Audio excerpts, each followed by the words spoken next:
সংবাদ সবাইকে স্বাগত জানাচ্ছি। আমি ফিরোজ তোহা। শুরুতেই সংবাদ শিরোনাম জানিয়ে দেব এই মুহূর্তে হাতে পাওয়া সর্বশেষ গুরুত্বপূর্ণ আপডেট বাংলা সংবাদ। শুরুতেই থাকছে সিলেটে জয় বাংলা স্লোগানের ঝটিকা মিছিল। সিলেটে জয় বাংলা জয় বঙ্গবন্ধু স্লোগানে ঝটিকা মিছিল করেছে একদল তরুণ। মিছিল থেকে সাবেক প্রধানমন্ত্রী শেখ হাসিনার পক্ষে ও অন্তর্বর্তী সরকারের প্রধান উপদেষ্টা ড মোহাম্মদ ইউনূসের বিরুদ্ধে স্লোগান দেওয়া হয়। সকাল ৭টায় নগরের দরগাহ গেট এলাকা থেকে মিছিলটি শুরু হয়ে কয়েক মিনিটের মধ্যেই চৌহাট্টা এলাকায় গিয়ে শেষ হয়। গত ৫ই আগস্ট আওয়ামী সরকারের পতনের পর এই প্রথম সিলেটে জয় বাংলা জয় বঙ্গবন্ধু স্লোগানে মিছিল হল। এবারে জানাবো অন্তর্বর্তী সরকারের মধ্যেই ঘাপলা আছে রিজভী। বিএনপির সিনিয়র যুগ্ম মহাসচিব অ্যাডভোকেট রুহুল কবির রিজভী বলেছেন, অন্তর্বর্তী সরকারের মধ্যেই কোথাও কোনো ঘাপলা আছে। এই সরকারের কারো মধ্যে কোনো মাস্টার প্ল্যান আছে কিনা এটা আমাদের ভাবিয়ে তুলেছে। জাতীয় প্রেসক্লাব মিলনায়তনে আমরা বিএনপি পরিবারের উদ্যোগে জুলাই আগস্টে আহত ১০ জনের মাঝে হুইলচেয়ার বিতরণের আগে বিশেষ অতিথির বক্তব্যে তিনি এসব কথা বলেন। জানাবো আওয়ামী লীগকে বিচারের মুখোমুখি হতেই হবে। যুক্তরাজ্য সফররত বাংলাদেশ জামায়াতে ইসলামের আমির ডাক্তার শফিকুর রহমান বলেছেন, সত্য একবার বললেই প্রতিষ্ঠিত হয়, কারণ সেটা সত্য। আর মিথ্যা প্রতিষ্ঠিত করতে বারবার বলতে হয়। আওয়ামী লীগ আত্মস্বীকৃত ফ্যাসিস্ট, এরা প্রতিষ্ঠিত সত্য। ১৬ বছর দেশের মানুষের সঙ্গে আওয়ামী লীগ যে আচরণ করেছে তার জন্য তাদের বিচারের মুখোমুখি হতেই হবে। এদিকে ৬ দেশের রাষ্ট্রদূতের সঙ্গে মির্জা ফখরুলের বৈঠক। ইউরোপীয় ইউনিয়নভুক্ত ৬ দেশের রাষ্ট্রদূতের সঙ্গে বৈঠক করেছেন বিএনপির মহাসচিব মির্জা ফখরুল ইসলাম আলমগীর। বিকেলে রাজধানীর গুলশানে ইউরোপীয় ইউনিয়নের রাষ্ট্রদূতের বাসভবনে এ বৈঠক অনুষ্ঠিত হয়। বৈঠকে বিএনপির মহাসচিবের সঙ্গে দলের স্থায়ী কমিটির সদস্য খন্দকার মোশাররফ হোসেন, আমির খসরু মোহাম্মদ চৌধুরী, সাংগঠনিক সম্পাদক শাম আওয়াদ সহ আন্তর্জাতিক বিষয়ক সম্পাদক ব্যারিস্টার নাসির উদ্দিন অসীম বৈঠকে অংশগ্রহণ করেন। এবারে থাকছে ১০০ দিনের কৈফিয়ত দিতে সংবাদ সম্মেলনে আসছেন আসিফ নজরুল। অন্তর্বর্তী সরকারের ১০০ দিনে আইন মন্ত্রণালয়ে নেওয়া বিভিন্ন কার্যক্রম সম্পর্কে জানাতে সংবাদ সম্মেলনে আসছেন উপদেষ্টা আসিফ নজরুল। মঙ্গলবার দুপুর ১২:৩০টায় আইন বিচার এবং সংসদ বিষয়ক মন্ত্রণালয়ের সম্মেলন কক্ষে এ সংবাদ সম্মেলন অনুষ্ঠিত হবে। এবং সর্বশেষ জানাবো আন্তর্জাতিক সংবাদ। পৃথিবীকে তৃতীয় বিশ্বযুদ্ধের দিকে ঠেলে দিচ্ছে জো বাইডেন। ইউক্রেনকে রাশিয়ার অভ্যন্তরে মার্কিন ক্ষেপণাস্ত্র ব্যবহারের অনুমতি দিয়ে যুক্তরাষ্ট্রের প্রেসিডেন্ট জো বাইডেন পৃথিবীকে তৃতীয় বিশ্বযুদ্ধের দিকে ঠেলে দিচ্ছেন বলে অভিযোগ করেছে ক্রেমলিন। সোমবার রুশ আইন প্রণেতা মারিয়া বুটেনা বলেছেন, বাইডেন প্রশাসন যতদিন ক্ষমতায় আছেন তারা পরিস্থিতি আরও অশান্ত করে তুলেছেন। ব্রিটিশ সংবাদ মাধ্যম বিবিসির এক প্রতিবেদন থেকে এ তথ্য জানা গেছে। এতক্ষণ শিরোনাম শুনছিলেন, এবার বিস্তারিত।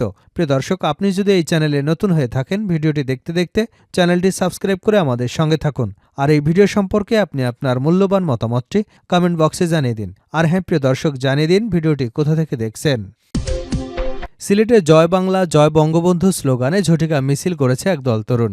মিছিল থেকে সাবেক প্রধানমন্ত্রী শেখ হাসিনার পক্ষে ও অন্তর্বর্তী সরকারের প্রধান উপদেষ্টা ড মোহাম্মদ ইউনূসের বিরুদ্ধে স্লোগান দেওয়া হয়। সকাল ৭টায় নগরের দরগাহ গেট এলাকায় মিছিলটি শুরু হয়ে কয়েক মিনিটের মধ্যেই চৌহাট্টা এলাকায় গিয়ে শেষ হয়। গত ৫ই আগস্ট আওয়ামী লীগ সরকারের পতনের পর এই প্রথম সিলেটে জয় বাংলা জয় বঙ্গবন্ধু স্লোগান দেওয়া হল। প্রত্যক্ষদর্শীরা জানান, মিছিলে ২০ জনের মতো তরুণ অংশগ্রহণ করেন। তাদের প্রায় সকলের মুখে মাস্ক পরিহিত ছিল। দরগা গেট থেকে মিছিল শুরু করে চৌহাট্টা আসার আগেই ব্যানার গুটিয়ে পালিয়ে যান মিছিলকারীরা। স্লোগান শুনে মিছিলটি নিষিদ্ধ ঘোষিত ছাত্র সংগঠন ছাত্রলীগের বলে মনে হয়েছে।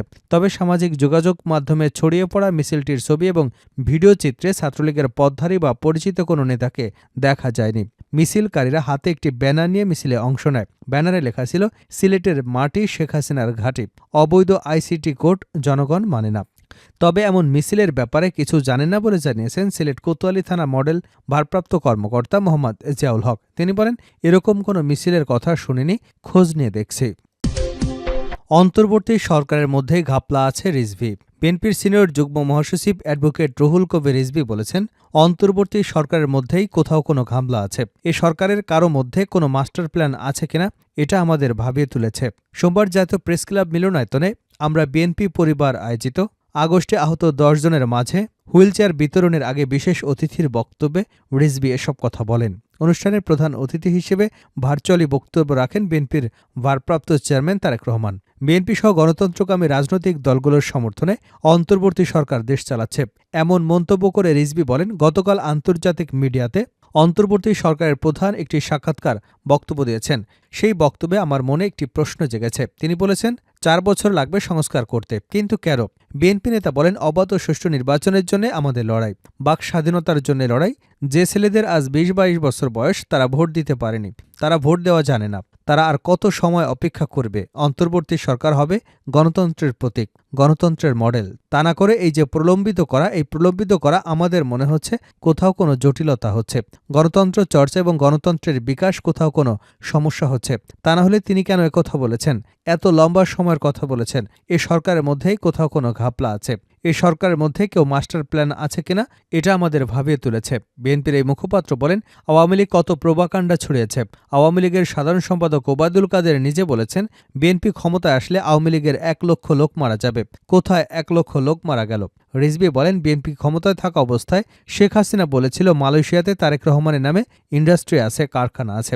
এগুলো প্রোপাগান্ডা ছড়িয়ে মানুষকে বিভ্রান্ত করত আওয়ামী লীগ। তিনি বলেন, কাজের মধ্যে যদি ন্যায্যতা থাকে তাহলে সে কাজ সফল হয়, আর কাজের মধ্যে যদি অন্যায় অবিচার থাকে তাহলে সে কাজ কখনো সফল হয় না। আমাদের বিএনপির পরিবার ন্যায্যতার সঙ্গে মানব সেবায় তৃণমূল পর্যন্ত কাজ করে যাচ্ছে। আওয়ামী লীগকে বিচারের মুখোমুখি হতেই হবে জামায়াতের আমির। যুক্তরাজ্য সফররত বাংলাদেশ জামায়াতে ইসলামের আমির ডাক্তার শফিকুর রহমান বলেছেন, সত্য একবার বললেই প্রতিষ্ঠিত হয়, কারণ সেটা সত্য, আর মিথ্যা প্রতিষ্ঠিত করতে বারবার বলতে হয়। আওয়ামী লীগের আত্মস্বীকৃত ফ্যাসিস্ট, এটা প্রতিষ্ঠিত সত্য। 16 বছর দেশের মানুষের সঙ্গে আওয়ামী লীগ যে আচরণ করেছে, তার জন্য তাদের বিচারের মুখোমুখি হতেই হবে। তারা মানুষের অধিকার শুধু হরণ করেনি, তারা দেশে এক অরাজক পরিস্থিতি তৈরি করে রেখেছিল। তারা চোখের সামনে মানুষকে হত্যা করেছে।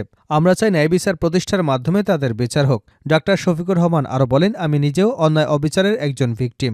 আমাকে গ্রেপ্তার করে বলা হয়েছে আমি নাকি বিছানার নিচে ককটেল নিয়ে ঘুমাচ্ছি। 6 দেশের রাষ্ট্রদূতের সঙ্গে মির্জা ফখরুলের বৈঠক। ইউরোপীয় ইউনিয়নভুক্ত 6টি দেশের রাষ্ট্রদূতের সঙ্গে বৈঠক করেছেন বিএনপির মহাসচিব মির্জা ফখরুল ইসলাম আলমগীর। বিকেলে রাজধানীর গুলশানে ইউরোপীয় ইউনিয়নের রাষ্ট্রদূতের বাসভবনে এ বৈঠক অনুষ্ঠিত হয়। বৈঠকে বিএনপির মহাসচিবের সঙ্গে দলের স্থায়ী কমিটির সদস্য খন্দকার মোশাররফ হোসেন, আমির খসরু মাহমুদ চৌধুরী, সাংগঠনিক সম্পাদক শাম ওবায়দ সহ আন্তর্জাতিক বিষয়ক সম্পাদক ব্যারিস্টার নাসির উদ্দিন অসীম বৈঠকে অংশগ্রহণ করেন। আর ইউরোপীয় ইউনিয়নের রাষ্ট্রদূত মাইকেল মিলারের সঙ্গে বৈঠকে অংশ নেন Italy, Denmark, Norway, Germany, Spain এবং সুইডেনের রাষ্ট্রদূত। শেষ করছে আন্তর্জাতিক সংবাদ দিয়ে। পৃথিবীকে তৃতীয় বিশ্বযুদ্ধের দিকে ঠেলে দিচ্ছে বাইডেন। ইউক্রেনকে রাশিয়ার অভ্যন্তরে মার্কিন ক্ষেপণাস্ত্র ব্যবহারের অনুমতি দিয়ে যুক্তরাষ্ট্রের প্রেসিডেন্ট জো বাইডেন পৃথিবীকে তৃতীয় বিশ্বযুদ্ধের দিকে ঠেলে দিচ্ছেন বলে অভিযোগ করেছে ক্রেমলিন। আজ সোমবার রুশ আইন প্রণেতা মারিয়া বুটিনা বলেছেন, বাইডেন প্রশাসন যতদিন ক্ষমতায় আছেন তারা পরিস্থিতি আরও অশান্ত করে তুলেছেন। ব্রিটিশ সংবাদ মাধ্যম বিবিসির এক প্রতিবেদন থেকে এ তথ্য জানা গেছে। মারিয়া বলেন, আমি আশা করছি ডোনাল্ড ট্রাম্প দায়িত্ব নিয়ে এই সিদ্ধান্ত পাল্টাবেন, কারণ এতে করে তৃতীয় বিশ্বযুদ্ধ শুরু হয়ে যেতে পারে, আসলে যা কেউই চায় না। রাশিয়া ফেডারেশন কাউন্সিল সিনিয়র সদস্য আন্দ্রে ক্লিশাস বলেন, পশ্চিমারা এমন একটি সিদ্ধান্ত নিয়েছে যা পুরো ঘটনাকে আরও উস্কে দিচ্ছে। রুশ পার্লামেন্টে উচ্চকক্ষের ইন্টারন্যাশনাল অ্যাফেয়ার্স কমিটির ডেপুটি হেড ভ্লাদিমির জাবোলভ বলেছেন, এটা তৃতীয় বিশ্বযুদ্ধ শুরু হবার বড় এক পদক্ষেপ।